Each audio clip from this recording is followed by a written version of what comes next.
আচ্ছা, তোমাদের সামনে দেখো এইগুলো এই টাইপের যদি অঙ্ক থাকে তাহলে কি করব? রুট ওভার দিয়ে যদি থাকে আর শেষে যদি ইনফিনিটিভ থাকে, দেখো এখানে প্লাস আছে, যদি প্লাস থাকে আর 12, দেখো পরপর 3 4 12 যদি এরকম থাকে, পরপর দুটি সংখ্যার গুণফল যদি থাকে, তাহলে প্লাস যদি থাকে তাহলে বড় সংখ্যাটার উত্তর হবে আমাদের 4।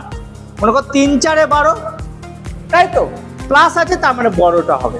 যদি মাইনাস থাকে, একই অঙ্ক যদি ইনফিনিটিভ থাকে মাইনাস থাকে, তাহলে আমাদের উত্তর হবে ছোট। তাহলে উত্তর কত হবে? 3। ঠিক আছে। আর একটা দেখো এরকম যদি থাকে, প্লাস মাইনাস না থাকে, পুরোপুরি থাকে যদি ইনফিনিটিভ, তাহলে এটার উত্তর হবে আমাদের 12। বুঝতে পেরেছো? তাহলে আমাকে একটা বলে দাও তো, এই অঙ্কটার উত্তর কত হবে?